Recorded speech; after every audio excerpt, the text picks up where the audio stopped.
बिस्मिल्लाहिर्रहमानिर्रहीम अस्सलामुअलैकुम। आज हम जो टॉपिक डिस्कस करने वाले हैं वो है zero order reactions.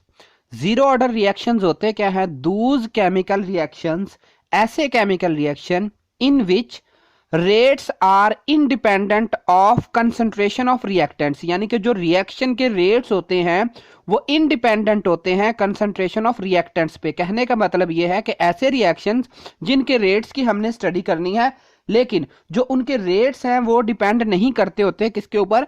Concentration of reactants के ऊपर। ठीक है, यानी कि कंसंट्रेशन ऑफ रिएक्टेंट पे वो डिपेंडेंट नहीं होते, are called zero order reaction. तो in order to derive kinetic equation, यानी कि अगर हम काइनेटिक इक्वेशन जो है वो डिराइव करना चाहते हैं, consider a substance A is decomposed into product. ठीक है, अब फर्ज करें हमारे पास कोई भी एक सब्सटेंस है ए, यानी कि ये हमारा रिएक्टेंट है, ये डीकंपोज होके चेंज हो जाता है प्रोडक्ट में। अब हम जो है इसकी इक्वेशन निकालना चाहते हैं काइनेटिक। सबसे पहले एक चीज ज़हन में रखिएगा, फर्ज करें कि ये जो ए हमारे पास एक जो सब्सटेंस है, यानी कि ये हमारा ए जो है ये रिएक्टेंट्स है, इसके ए मोल्स है, इसके ए मोल्स हैं और प्रोडक्ट के जीरो मोल्स हैं। जब हमारे पास time is equal to zero है, यानी कि कहने का मतलब यह है कि अभी रिएक्शन स्टार्ट नहीं हुआ, तो उस वक्त जो नंबर ऑफ मोल्स ऑफ ए जो है ए के जो है वो स्मॉल ए हमने, प्रोडक्ट के हमने जीरो कंसीडर कर लिया, टाइम जो है वो जीरो। थोड़ी देर बाद रिएक्शन हुआ, रिएक्शन जब हुआ तो ए में से कुछ मोल्स, जिनको हम कह लें कि एक्स, ए में से कुछ एक्स के मॉलिक्यूल्स या एक्स मोल्स जो है वो किस में चेंज हो गए? प्रोडक्ट में। ठीक है, जब टाइम कोई भी हमारे पास टी है, यानी कि कोई भी रिएक्शन का टाइम है, लेकिन हमने डेफिनेशन में क्या पढ़ा है कि जीरो ऑर्डर रिएक्शन ऐसे रिएक्शंस होते हैं कि जिनमें जो रेट्स होते हैं ना ये इंडिपेंडेंट होते हैं from the concentration of reactants, यानी कि ये रिएक्टेंट की कंसंट्रेशन पे डिपेंड नहीं करेगा।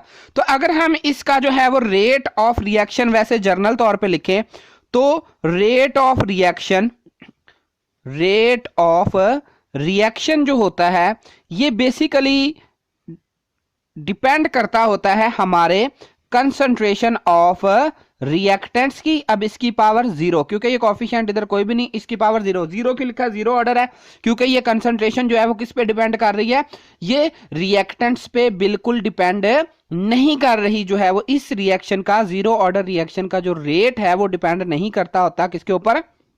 हमारे जो है वो नंबर ऑफ रिएक्टेंट्स पे, कंसंट्रेशन ऑफ रिएक्टेंट्स पे।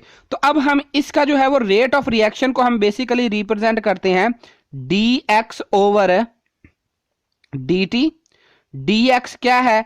ये कंसंट्रेशन में चेंज होता है। अब देखो ना, ये प्रोडक्ट की कंसंट्रेशन में चेंज है, तो यानी कि कहने का मतलब ये है कि अगर हम जीरो ऑर्डर रिएक्शन की डेरिवेशन काइनेटिक इक्वेशन निकालना चाहते हैं तो हमें प्रोडक्ट की तरफ से स्टडी करनी पड़ेगी और हमने चेक करना है कि कितना प्रोडक्ट हमारा प्रोड्यूस हो चुका है, इज इक्वल टू, किसी की पावर जीरो होती है तो वो वन के इक्वल होता है, तो बेसिकली ये किसके इक्वल आ गया? ये हमारे पास के इक्वल आ गया। ठीक है, यानी कि किसी भी कंपाउंड, देखना ये ए की पावर जीरो है जीरो ऑर्डर के लिए, तो इसकी पावर जीरो है, तो जीरो किसी की भी पावर हो तो वो वन होता है। जहां पे अब के क्या है हमारे पास? जो के है ये रेट कांस्टेंट है, rate constant for zero order, for zero order. अब जीरो ऑर्डर रिएक्शन के लिए जो है वो ये जो के है ये कांस्टेंट है। अब इसका मतलब ये है कि जो ऐसे रिएक्शंस जो जीरो ऑर्डर रिएक्शन को फॉलो करते हैं तो इनमें क्या होता है?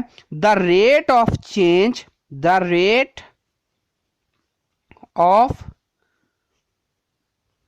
Change of concentration, of concentration. अब ये किस पे जो है वो किस पे डिपेंड कर रहा है?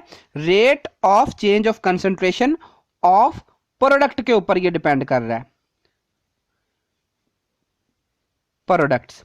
तो ऐसे रिएक्शन का जो रेट होता है जो कि जीरो ऑर्डर होते हैं, उनका जो रेट होता है किसके ऊपर डिपेंड करता है? कंसंट्रेशन ऑफ प्रोडक्ट के ऊपर पे। अब हमने इस इक्वेशन को इंटीग्रेट करना है। इंटीग्रेट हमने इसलिए करना है ताकि हम इसको स्टेप वाइज जो है वो कैलकुलेशन इसकी कर सके, कि किसी भी लम्हे जो है वो हम कोई भी दो टाइम ले लें, कोई भी दो वक्फे ले लें, तीन वक्फे ले लें, किसी भी लम्हे जो है वो हम इस इक्वेशन को जो है वो स्टडी करना चाहते हैं, तो इसके लिए हमें क्या करना पड़ेगा? हमें इंटीग्रेशन लेना पड़ेगा।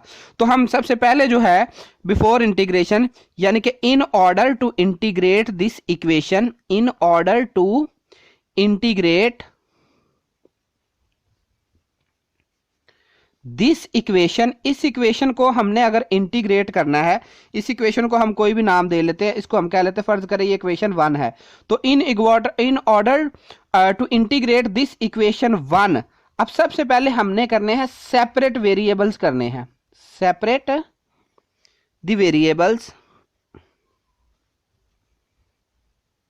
वेरिएबल, ठीक है।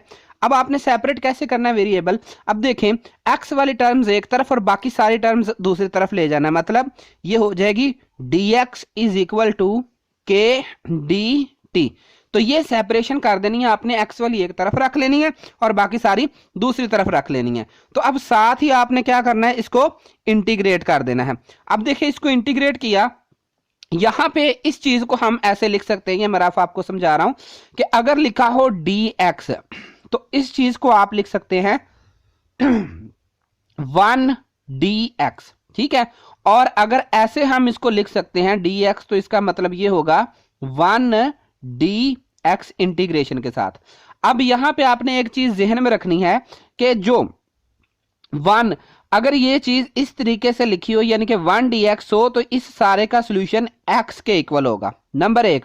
दूसरी आपने चीज ध्यान में रखनी है कि अगर इस तरीके से ये रिप्रेजेंट किया हो तो इसका जो है वो रिजल्ट हमारे पास क्या आएगा, 1 आएगा। ये बस आपने यहां से एक टर्म जेन में रखनी है कि इंटीग्रेशन dx बेसिकली ये किसके इक्वल आती है हमारे पास, 1dx, तो 1dx किसके इक्वल है, x के। तो ये वाली टर्म इंटीग्रेशन dx जो है वो बेसिकली हमारे पास किसके इक्वल आ गई, ठीक है। अब k कांस्टेंट है, k की आपने किसी किस्म की जो है वो डेरिवेशन ले ली। अब देखें जैसा कि dx जो है वो 1dx, इसी तरीके से जो dt है ये 1dt के इक्वल है। अब यहां पे गौर करना आपने कि ये d तो साथ लगा हो, d को पढ़ते हैं हम डिफरेंशियल, डिफरेंशियल के साथ कोई भी टर्म इस तरीके से लगी हो और उसका साथ इंटीग्रेशन हो, तो वो जो डिफरेंशियल के साथ क्वांटिटी लगी है, जो भी लगा हुआ है सिंबल, वो वैसी इसी के इक्वल होगा। यानी कि अब ये जो इंटीग्रेशन, के तो बाहर कांस्टेंट है ना, के कांस्टेंट का डेरिवेटिव या इंटीग्रेशन नहीं हम लेते होते, तो ये integration 1dt which is equal to K into T, यानी कि ये जो इतनी टर्म है ये बेसिकली किसके इक्वल आ जाएगी, टी के इक्वल आ जाएगी। जैसे ये वाली टर्म किसके इक्वल आई, 1 के इक्वल, और ये वाली टर्म जो है वो किसके इक्वल आई, x के इक्वल, ठीक है। तो ये वाली जो सारी टर्म है इधर का जो सोल्यूशन है दैट इज इक्वल टू के टी प्लस सी, सी जो है ये इंटीग्रेशन कांस्टेंट है, ठीक है। सी क्या है, इंटीग्रेशन कांस्टेंट, ये इंटीग्रेशन का कांस्टेंट है। अब आप चाहते हैं कि इस c की वैल्यू हम निकालें, तो c की वैल्यू निकालने के लिए आपने यानी कि in order to determine the value of c, determine the value of c, c की वैल्यू निकालने के लिए आपने ना बाउंड्री कंडीशन लगानी है, पुट बाउंड्री कंडीशन। अब बाउंड्री कंडीशन क्या होती है, बाउंड्री कंडीशन जो होती है वो रिएक्शन के शुरू में होती है, यानी कि जब क्या चीज हो, रिएक्शन के शुरू में अगर हम देखें तो x हमारे पास जो था ये x बना, ये 0 था, यानी कि प्रोडक्ट के मोल जो थे वो 0 थे, टाइम भी जो था 0 था। तो इसका मतलब ये है कि बाउंड्री कंडीशन में आपने इनिशियल कंडीशन लगानी है इनके, when x is equal to 0 and t is equal to 0। तो इसी इक्वेशन, इसको आप कह लें इक्वेशन 2, तो इसी इक्वेशन को तो पुट